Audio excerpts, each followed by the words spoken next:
Picture this. A small lion cub sits alone on a rock in the middle of a gorge, waiting for his father's surprise. The ground begins to tremble. Dust clouds rise in the distance. And then, like thunder rolling across the earth, thousands of wildebeest come charging through the narrow canyon walls. This is the moment that would define the entire Lion King story. But what if it had ended differently? Most fans focus on Scar's betrayal of Mufasa, hanging from that cliff edge. But there's another crucial moment that deserves closer examination. Simba's miraculous survival of the stampede itself. Because when you really analyze what happens in that gorge, the young prince should never have made it out alive. Let's break down the physics of what actually occurred.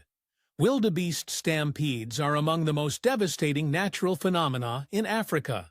These animals weigh between 300 to 600 pounds each, and when they're running in panic, they become living battering rams. The force of impact from a single wildebeest can easily crush bones and cause fatal injuries to much larger animals than a lion cub. Now consider the environment. Simba is trapped in a narrow gorge with steep walls on both sides.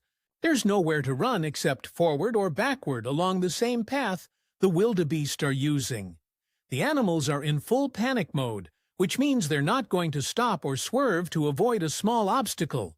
In reality, a cub in Simba's position would be trampled within seconds.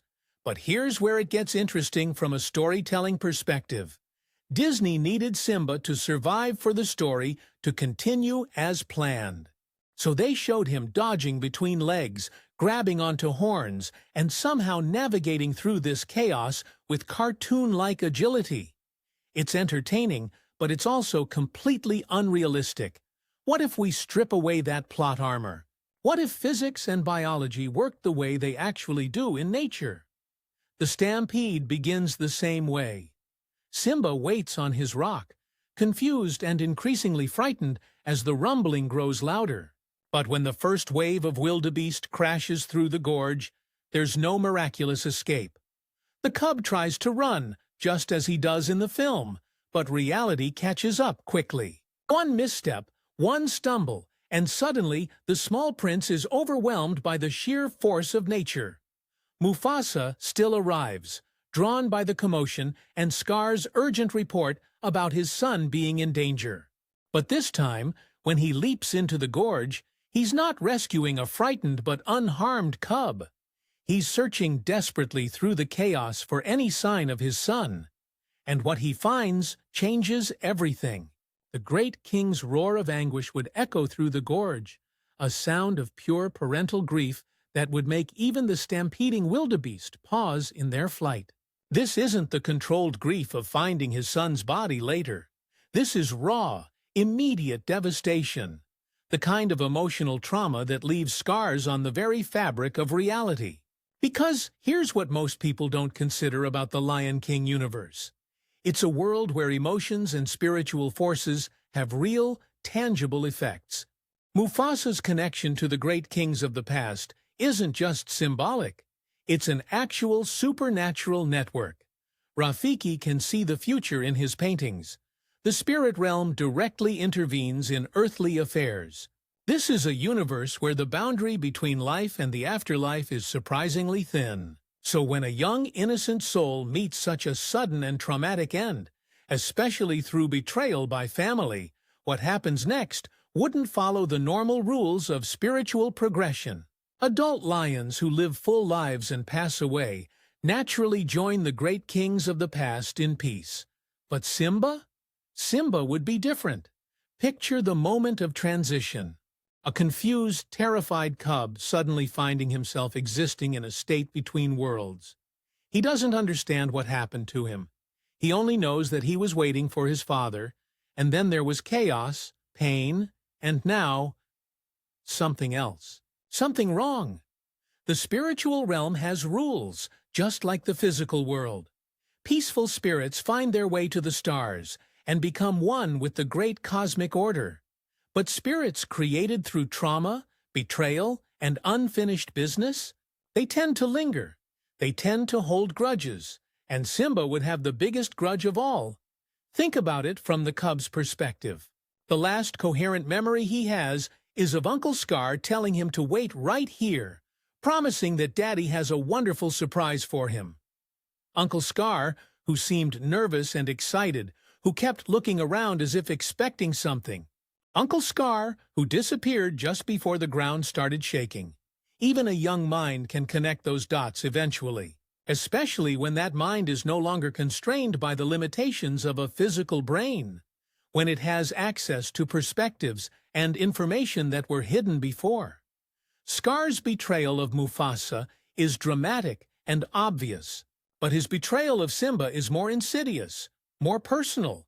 It's the corruption of trust, the violation of family bonds, the exploitation of innocence. And in a universe where spiritual forces respond to emotional truth, that kind of betrayal creates exactly the right conditions for something dark to take root.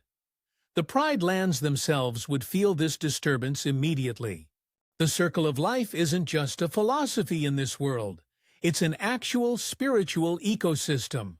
When something as fundamental as the rightful heir being eliminated through family treachery, the entire system would react.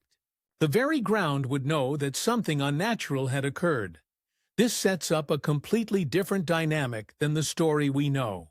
Instead of Simba growing up safe in the jungle, learning to forget his responsibilities, we have a spiritual presence that remembers everything. Every detail of the betrayal, every moment of trust that was violated, every life that will be lost because the rightful order has been disrupted. And unlike the living Simba, who could be taught forgiveness and the importance of moving forward, this spiritual entity would have no such tempering influences. No Timon and Pumbaa to teach him about letting go of the past. No Nala to remind him of his duty to others. No Rafiki to guide him toward wisdom and understanding.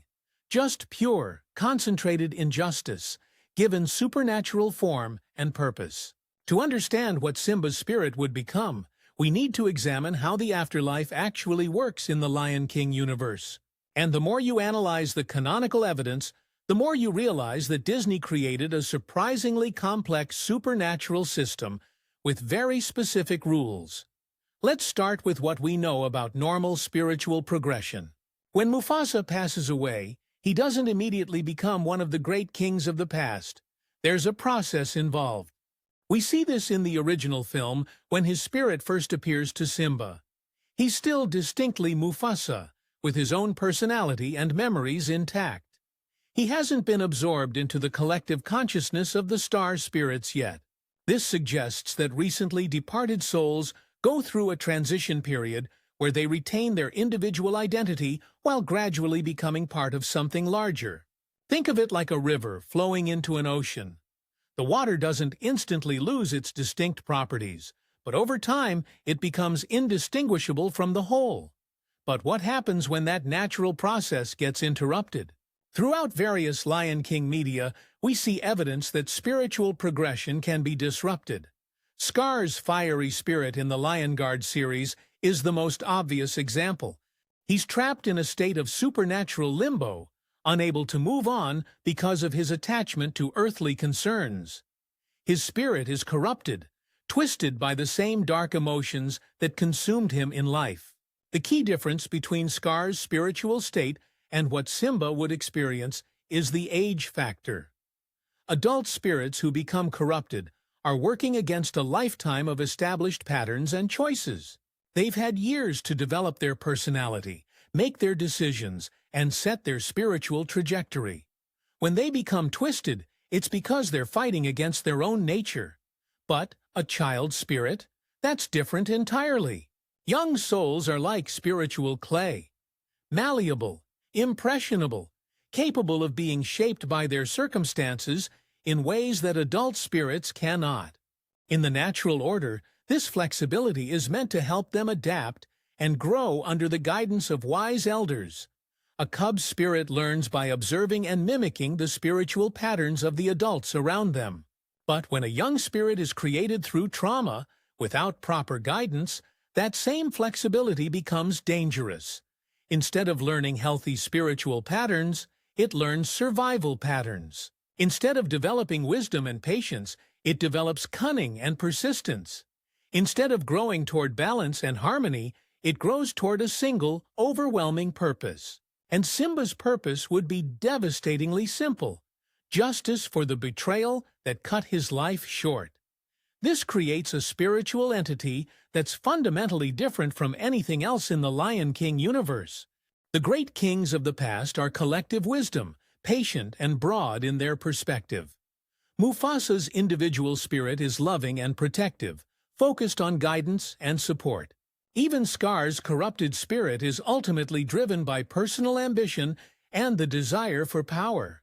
But Simba's spirit would be driven by something more primal: the violation of the most basic trust, family loyalty, the protection that adults owe to children, the sanctity of innocence. In spiritual terms, this creates what could be called a justice spirit, an entity whose entire existence is focused on correcting a fundamental wrong. And in a universe where spiritual forces can directly influence physical reality, that's an incredibly dangerous thing to have loose in the world. The signs would start appearing almost immediately. The Pride Land's spiritual ecosystem is delicately balanced, with the great kings of the past serving as a kind of supernatural authority that maintains order. When that system detects something as fundamentally wrong as the rightful heir being eliminated through family betrayal, it would react like an immune system detecting an infection. The first indicators would be subtle. Animals would start behaving strangely, guided by instincts they don't understand. Birds would refuse to fly over certain areas of Pride Rock. Insects would swarm in unusual patterns. The very air would feel different, charged with an electricity that makes fur stand on end and puts everyone on edge.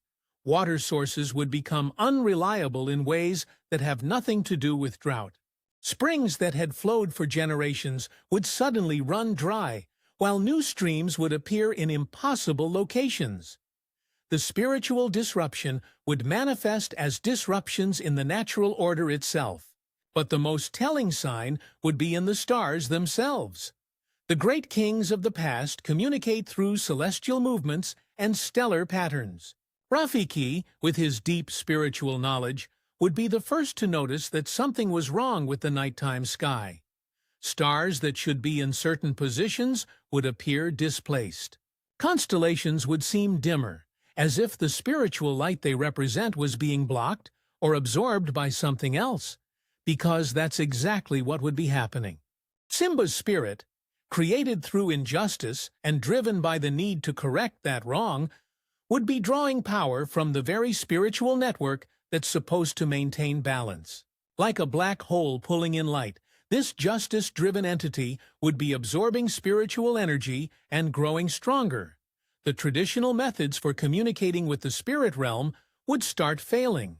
Rafiki's paintings would become unclear, showing confusing or contradictory images. The wind would carry whispers that don't come from any identifiable source. The usual signs and portents that guide the living would become unreliable. This is because the spiritual communication network is being overwhelmed by a signal it was never designed to handle. The great kings of the past operate on wisdom and patience, sending guidance that helps the living make better choices over time.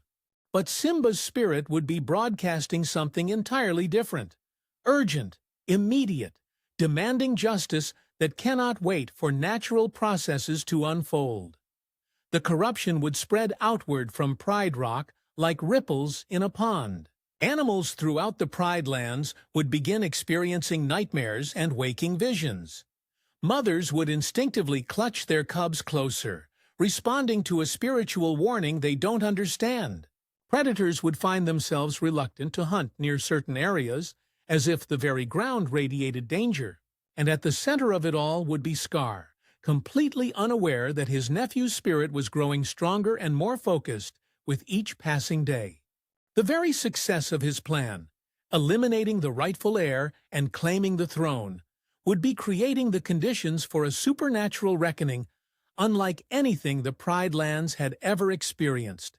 Because unlike the living Simba, who could have been reasoned with, convinced to forgive, or taught to see the bigger picture, this spiritual entity would have a clarity of purpose that nothing could shake. It would know, with absolute certainty, who was responsible for the injustice that created it. It would understand exactly what needed to be corrected, and it would have eternity to make sure that correction happened. The stage was being set for a haunting that would make Scar's earthly suffering seem mild by comparison. Because the worst ghost stories aren't about random spirits seeking attention. They're about the spirits of children who were wronged by the very people who should have protected them. The first few days after the stampede, Scar would have felt nothing but triumph. The plan had worked perfectly. Both Mufasa and Simba were gone. The hyenas had played their parts flawlessly, and the throne was finally his. But victory has a way of turning hollow when you're left alone with your thoughts, and Scar's thoughts would quickly become his worst enemy. It would start with guilt, which is ironic for someone who had spent years planning this exact outcome. But there's a difference between imagining your brother's demise and actually seeing his broken body at the bottom of a gorge. There's a difference between fantasizing about eliminating obstacles and confronting the reality of what those obstacles actually were. Family members who had trusted you. Scar's guilt wouldn't be the noble kind that leads to redemption. It would be the selfish kind that focuses on consequences rather than morality. He wouldn't feel bad because he had hurt people. He'd feel bad because hurting people made him feel uncomfortable. And that kind of guilt has a particular psychological signature. It makes you paranoid. Every shadow would seem significant. Every unexpected sound would make him jump. The normal creaks and groans of Pride Rock settling in the heat would suddenly seem like footsteps. And when you're already primed to interpret random stimuli as threats, it doesn't take much supernatural intervention to push you over the edge. But Simba's spirit wouldn't need to push. Not at first. The early manifestations would be subtle, almost indistinguishable from natural phenomena. A cool breeze that springs up when the air should be perfectly still. The sensation of being watched when you're completely alone. Peripheral movement that disappears when you turn to look directly at it. Scar would dismiss these experiences initially, chalking them up to stress and the adjustment to his new responsibilities. After all, being king is more demanding than he had anticipated. The hyenas are proving difficult to manage. The pride is resistant to his leadership. The pride lands themselves seem to be rejecting his authority, with water sources drying up and herds moving away.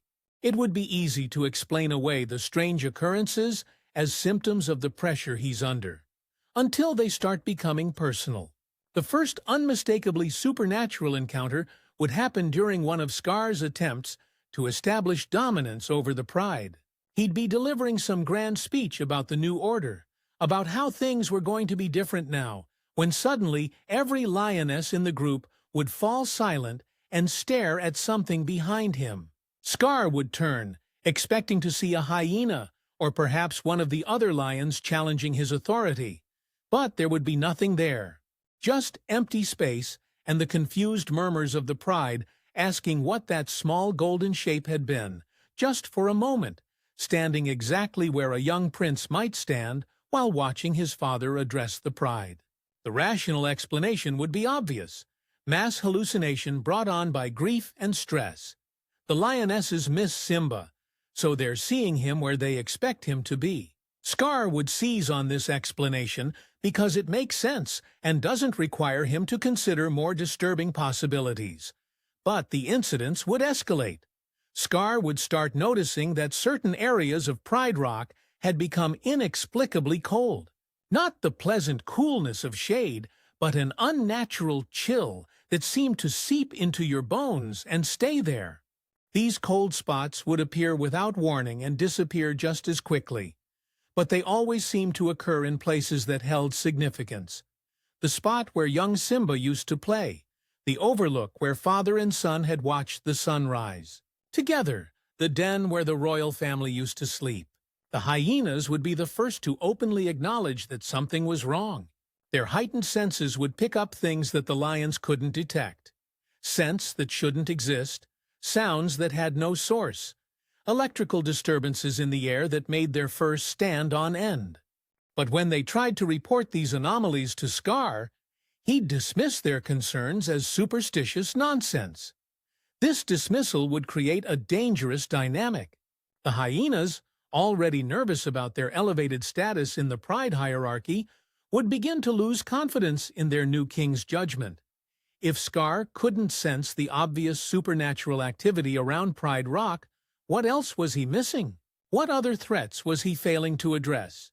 Meanwhile, Scar's sleep would become increasingly disturbed, not by nightmares exactly, but by dreams that felt too real and too specific to be products of his own imagination.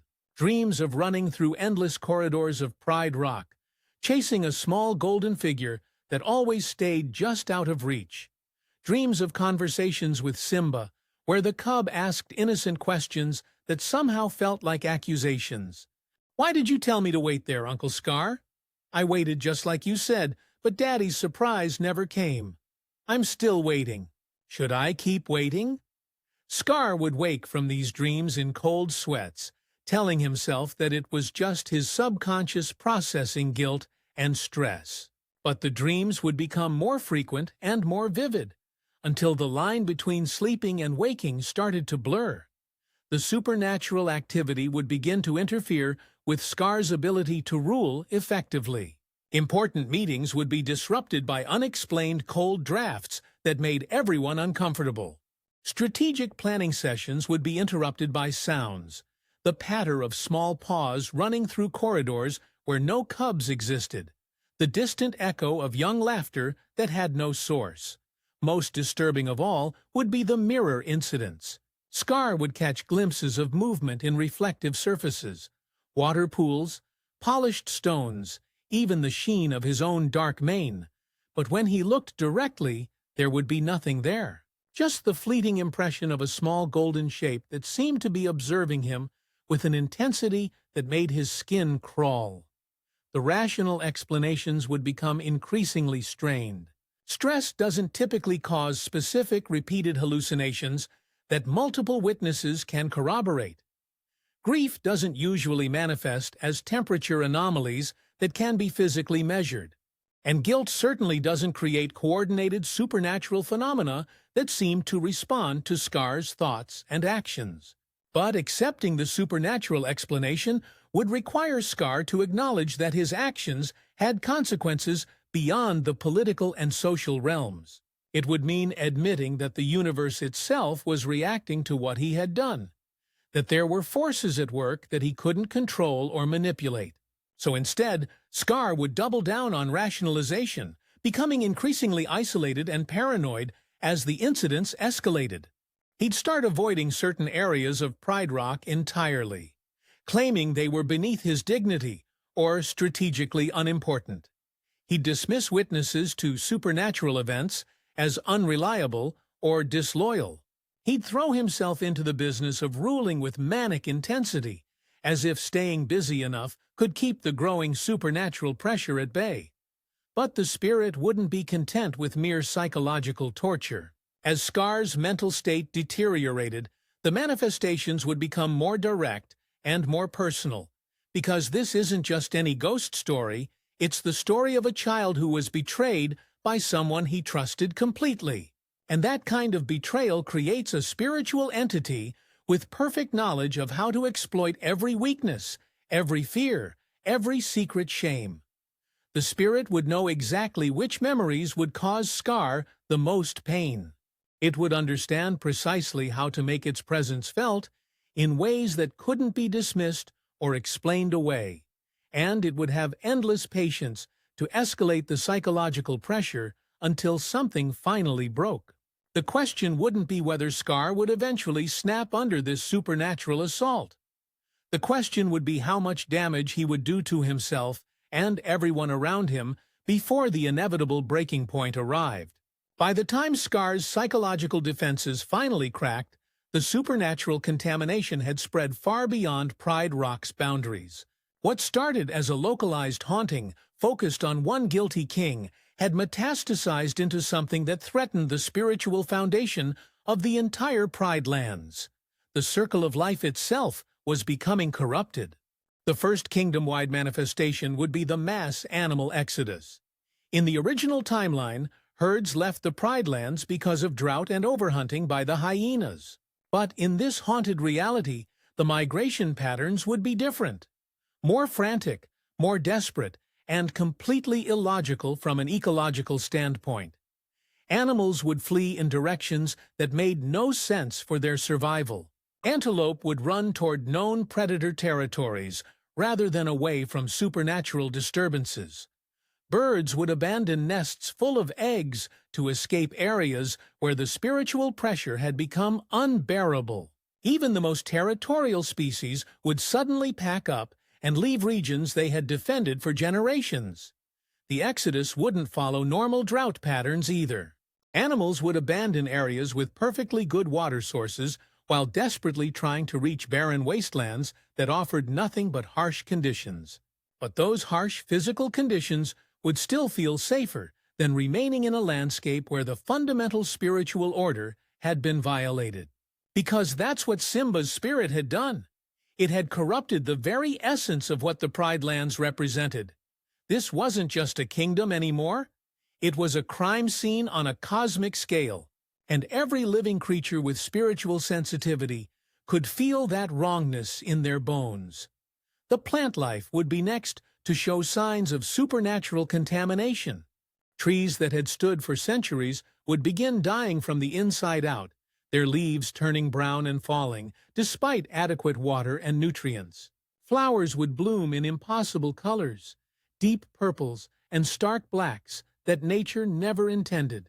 Grass would grow in perfect circles around spots where particularly intense spiritual activity had occurred, creating fairy rings that marked the boundaries between the living world and something else. Most disturbing would be the way vegetation responded to Simba's spirit directly. Plants would wither instantly in areas where the young ghost appeared, as if his presence drained the life force from everything around him. But this wasn't malicious. It was simply the natural result of a spiritual entity that existed in fundamental opposition to the life-giving energy that normally flowed through the Pride Lands. The lionesses would be the first to understand that they were dealing with something beyond political upheaval or natural disaster. Their maternal instincts would be screaming warnings they couldn't articulate. Every mother in the Pride would find herself compulsively checking on her cubs throughout the night, responding to a deep, primal fear that something was hunting the young. Nala would experience the most intense supernatural encounters, and for a very specific reason. She had been Simba's closest friend, his intended mate, the one who was supposed to rule alongside him. In spiritual terms, she represented the future that had been stolen when the young prince met his end in that gorge. The ghost would be drawn to her like a magnet, seeking connection with the life he should have lived. But these wouldn't be comforting visitations. Simba's spirit had been created through trauma and betrayal. It didn't understand concepts like consolation or gentle reminiscence. Instead, Nala would experience encounters that felt more like interrogations. She'd wake to find her den filled with an inexplicable chill and the overwhelming sense of being watched by invisible eyes. She'd hear whispered questions that seemed to come from everywhere and nowhere. Why didn't you help me? Why didn't you save me? Why did you let Uncle Scar do this? The most heartbreaking aspect would be that the spirit genuinely wouldn't understand why Nala hadn't prevented his fate. From a child's perspective, adults are omnipotent beings who should be able to fix any problem. The concept that Nala was as much a victim of Scar's manipulation as he was would be completely foreign to this supernatural entity. Sarabi's experiences would be even more intense and more complex. As Simba's mother, she had the strongest spiritual connection to the lost cub. But her encounters with his ghost would reveal the true tragedy of what had been created in that gorge. Because maternal spirits and child spirits are supposed to have a harmonious relationship. Mothers guide and protect. Children learn and grow.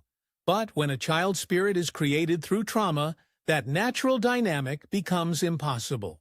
Sarabi would find herself caught between overwhelming love for her son and growing terror of what he had become. The spirit that visited her wouldn't be the playful, innocent cub she remembered. It would be something harder, colder, driven by a purpose that left no room for the warmth and affection that had once defined their relationship. The ghost would make demands of her that she couldn't fulfill. It would want her to punish Scar in ways that went against everything she believed about justice and mercy. It would expect her to abandon her responsibilities to the living pride in order to focus entirely on avenging the past. And when she couldn't or wouldn't meet these demands, the spirit would withdraw, leaving her with the devastating realization that she had somehow failed her son again. The hyenas would be the first group to openly acknowledge the supernatural crisis, largely because their shamanic traditions gave them a framework for understanding what was happening. They'd recognize the signs of spiritual contamination and would begin taking protective measures, drawing protective symbols, performing cleansing rituals, avoiding certain areas entirely. But their attempts to address the supernatural threat would only make Scar more suspicious and paranoid. From his perspective, the hyenas' increasing focus on spiritual matters would look like preparation for betrayal. He'd see their protective rituals as evidence that they were planning to abandon him, their avoidance of certain areas as a sign of disloyalty. This would create a feedback loop where Scar's paranoia drove him to make increasingly irrational demands of the hyenas, while their growing supernatural terror made them less and less willing to comply with those demands. The alliance that had brought Scar to power would begin fragmenting under pressure from forces that neither side fully understood. The spiritual contamination would even begin affecting the great kings of the past themselves. Mufasa's spirit, still individual enough to recognize his son, would find himself unable to communicate with or comfort the traumatized young soul. The natural progression from individual spirit to collective consciousness requires peace and acceptance, qualities that Simba's ghost entirely lacked. Worse, the corrupted spiritual energy would begin interfering with the entire celestial network. Other spirits trying to send guidance to the living would find their messages blocked or distorted. The stars themselves would seem dimmer, as if the light of the great kings was being absorbed by something that gave nothing back. Rafiki would be driven to increasingly desperate measures as his traditional methods of spiritual communication failed one after another. His paintings would show nothing but chaos, swirling darkness punctuated by flashes of golden light that seemed to pulse with rage. The bones and sticks he used for divination would give contradictory readings that made no sense. Even the sacred baobab tree would begin showing signs of spiritual distress, its ancient bark developing strange markings that seemed to shift and change when no one was looking. The most terrifying aspect would be the growing realization that this supernatural crisis had no natural endpoint. Normal hauntings eventually resolved themselves through communication, appeasement, or the simple passage of time. But Simba's spirit existed specifically to correct an injustice that couldn't be undone. The young prince was gone, the throne had been stolen, the natural order had been violated, and none of those fundamental wrongs could be fixed through conventional means. The Pride Lands would be trapped in a supernatural death spiral, with each day bringing new manifestations of spiritual corruption, and each night bringing more intense encounters with a ghost that grew stronger and more focused with every passing moment. The kingdom wasn't just failing politically and ecologically, it was being consumed from within by the consequences of a betrayal so fundamental that reality itself was rejecting it. And at the center of it all would be Scar, still clinging to his throne, even as the supernatural forces his actions had unleashed prepared to collect a debt that would make his wildest nightmares seem like pleasant dreams. The final confrontation would come not through Scar's choice, but through his complete loss of control over his own mind. After months of escalating supernatural encounters, the Mad King would finally snap during what should have been a routine pride meeting. Standing before the assembled lionesses, attempting to maintain the illusion of leadership while his kingdom crumbled around him, Scar would suddenly find himself face to face with the source of his torment. But this wouldn't be the subtle peripheral manifestations he had grown accustomed to. This would be a full materialization. Simba's spirit appearing in broad daylight, visible to every member of the pride, undeniably real and undeniably there for a purpose. The ghost would look exactly as Simba had in life, but wrong in ways that would make everyone's skin crawl. Too pale, as if drained of blood, eyes that held intelligence far beyond what any cub should possess, and an expression of patient, calculated hatred that belonged on no child's face, living or otherwise. The spirit wouldn't speak, not at first. It would simply stand there, staring at Scar with the kind of focused intensity that made it impossible to look away. And in that moment of supernatural contact, Scar would finally understand the full scope of what he had created. This wasn't just guilt manifesting as hallucination. This was justice, given form and consciousness, and an eternity to achieve its purpose. When the ghost finally did speak, its voice would carry harmonics that shouldn't exist, layers of sound that seemed to come from everywhere at once, echoing off surfaces that couldn't possibly produce such reverberations. And its words would be simple, direct, and absolutely terrifying in their implications. "Hello, Uncle Scar. I've been waiting." The psychological impact on Scar would be immediate and devastating. All his rationalizations, all his attempts to justify or forget his actions, would crumble in the face of this supernatural confrontation.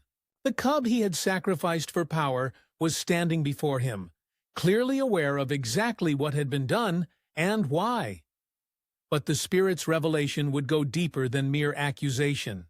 Through some combination of supernatural knowledge and the clarity that comes from existing outside normal time and space, the ghost would proceed to detail every consequence of Scar's betrayal.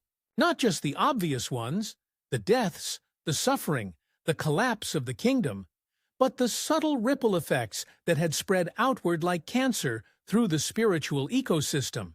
The spirit would speak of other young animals who had perished because the natural order of protection had been violated. It would describe the spiritual wounds inflicted on every mother in the Pride Lands who now lived in constant fear for her offspring. It would catalog the ways that Scar's betrayal of family trust had corrupted the very concept of safety and security that civilization depends on. Most devastatingly, the ghost would reveal that its own existence was itself a form of ongoing damage. Every day that Simba's spirit continued to exist in this twisted form was another day that the circle of life remained broken. The young prince's inability to find peace meant that the entire spiritual ecosystem was slowly poisoning itself, creating conditions that would eventually make the Pride Lands uninhabitable for any form of higher life. Faced with this supernatural reckoning, Scar's final breakdown would be complete and irreversible. The proud, calculating lion who had orchestrated one of Disney's most sophisticated villain plots would be reduced to a gibbering wreck, consumed by terror and guilt in equal measure. But unlike his canonical demise, quick and decisive, this spiritual confrontation would be drawn out, thorough, and utterly inescapable. The ghost wouldn't simply end Scar's physical existence. It would systematically dismantle everything the usurper king had built, starting with his sanity and working outward to his relationships, his authority, and finally his very sense of self. Scar would be forced to experience in concentrated form every moment of suffering his actions had caused, not just to Simba, but to every creature whose life had been diminished by the corruption of the natural order. But here's where this supernatural scenario becomes truly horrifying. Even Scar's inevitable demise wouldn't resolve the crisis. The spirit's purpose had been to achieve justice, but justice in this case was impossible. The wrongs couldn't be undone, the dead couldn't be restored to life, and the spiritual damage was too extensive to simply heal with the removal of one guilty party. What would emerge from this confrontation wouldn't be resolution, but transformation. The Pride Lands would become something unprecedented in Disney lore. A cursed kingdom, permanently marked by supernatural tragedy. The ghost of young Simba, having achieved its immediate goal of punishing the betrayer, would find itself without purpose, but still unable to move on. This creates a terrifying new dynamic for any survivors. The lionesses, having witnessed the supernatural destruction of their tormentor, would be left to deal with a realm where the normal rules of life and afterlife no longer applied. They couldn't simply rebuild their society because the spiritual foundation that society depended on had been fundamentally corrupted. Some might attempt to flee, seeking new territories where the supernatural contamination hadn't spread. But they would discover that the corruption followed them, carried in their own spiritual wounds and traumatic memories. You can't outrun a curse that's written into your very soul. Others might try to appease the ghost, offering prayers and rituals designed to help the young spirit find peace. But these attempts would fail because the entity they were dealing with was no longer truly Simba. It was what Simba had become when innocence was destroyed by betrayal. Peace wasn't something this spiritual force could accept without fundamentally changing its nature. The most tragic possibility would be the lioness's attempts to replace what was lost. New cubs would be born into this cursed realm, but they would grow up in a world where the protective spiritual forces that should guide and guard young life had been poisoned at their source. These children would be vulnerable to spiritual influences that no cub should ever encounter, creating the potential for additional supernatural entities as twisted and dangerous as their predecessor. This scenario forces us to confront uncomfortable questions about the nature of justice and consequences in Disney's moral universe. Most Disney stories operate on the principle that good ultimately triumphs, and that wrongs can be set right through courage, love, and determination. But what happens when the wrong is so fundamental that it breaks the system itself? The haunted Pride Lands would represent something unique in Disney mythology. A realm where evil had achieved a form of permanent victory, not through conquest, but through corruption. Scar's betrayal wouldn't just have eliminated his political rivals, it would have damaged the very concept of family, trust, and protection so severely that recovery became impossible. Yet there's a deeper horror in this scenario that goes beyond supernatural terror. The ghost of Simba would be both victim and victimizer, an innocent destroyed by evil who had become something evil in response to that destruction. This creates a moral paradox that has no clean resolution. The spirit's actions would be simultaneously justified, seeking justice for an unthinkable betrayal, and monstrous, perpetuating cycles of trauma and violence. The cursed Pride Lands would become a cautionary tale about the true cost of breaking fundamental moral laws. Not just the immediate consequences for the perpetrator, but the long-term spiritual damage that spreads outward like radiation, contaminating everything it touches for generations. In the end, this alternative timeline suggests that some acts of betrayal are so profound that they create wounds that cannot heal, wrongs that cannot be righted, and spiritual damage that becomes self-perpetuating. The circle of life, that beautiful philosophy of balance and renewal that anchors the original story, would be revealed as something more fragile than we thought, capable of being shattered so completely that its pieces could never be reassembled. So here's the ultimate question this haunted scenario poses. In a universe where justice is possible but healing is not, where victims can achieve vengeance but not peace, where consequences can be eternal and inescapable, is that justice worth having? Or does the pursuit of perfect moral balance sometimes create monsters worse than the original evil it sought to correct? The ghost of young Simba, ruling over a cursed kingdom where nothing can ever truly live again, would be Disney's darkest answer to that question.